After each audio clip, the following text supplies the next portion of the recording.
Ahoy there, YouTube! We're back in for more of our Origins Bonanza Explosion Blowout coverage. We're live at Origins 2019. Here with my good friend Adam. Hey. We're playing all the games, telling you all about them. Right now we're talking about the brand spanking new game from Plan B Games, which is Tuki. This is for 2 to 4 players, ages 8+. It's for taking about 30 to 45 minutes to play, which I am a little bit baffled by that. But this is a really incredibly simple stacking game where you are racing to create an image on a card. So there's going to be this card, it's going to be in the middle of everybody, you're going to put it up, and then everybody's going to race to create that. Oh, and you roll a dice as well. And the die is going to tell you whether or not you have to put one of these white cubes in the bottom. So everybody's going to have the same number of cubes, and they're pretty much just going to be, I don't know, like a purple cube, a brown cube, and a yellow cube, and I think they're all the same length, right? Yeah, well, they're sticks. Yeah, they're sticks. Yeah. But what was really interesting was I think they're like 6 long. You know what? I think you're going to describe this one better than me. All right, so you've got these. They're not cubes. They're like shapes. I don't know how you would say it. Tetris style, but larger than that. Yeah. In different configurations, and there's going to be a card.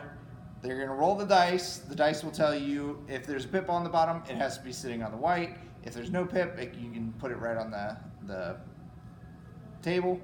As soon as the person flips it up, you start building it, and you're just trying to get the colored sticks to be in the proper configuration. And there's one like sticking over here, and there's one sticking over here. So you got to build the white ones up here, and you're building it up three-dimensionally. Not you're not laying it down on the table. Obviously, you're building it straight up.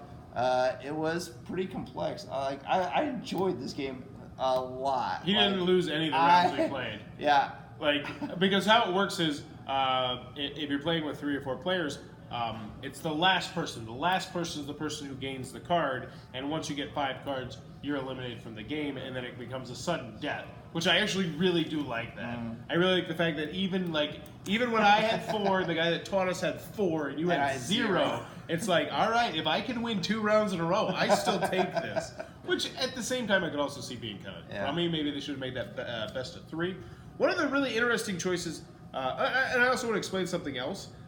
There's definitely 2 aspects of this game. The first one is balancing it once you figure out how to create it. But the other thing is just figuring out how you're going to create it, because these white pieces that we're talking about are really bizarre shapes. Yeah, a couple of them are L's, and then there's like a couple of weird, it's got like a box and then a little hook on the top. And yeah, there were easy cards and there were slightly more difficult cards. And some of those more difficult cards were definitely... Well, and for the difficult cards, you add another stick, so there's 4 sticks instead of 3.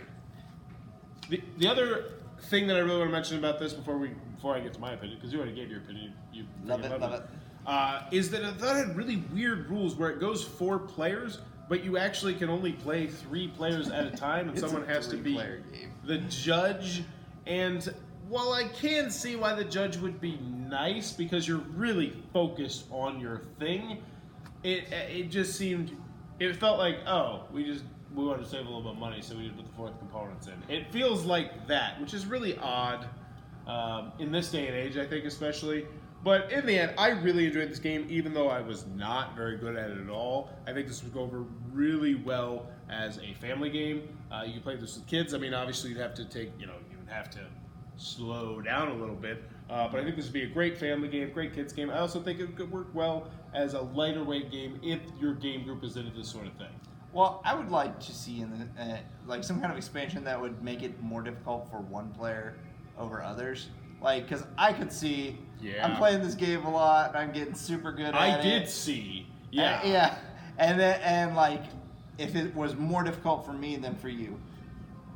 Maybe, well, what I think he said how the judge worked, and we didn't actually use the judge system, was that the person that lost became the judge. So that way they couldn't lose a whole bunch of rounds in a row, and kids wouldn't get absolutely crushed.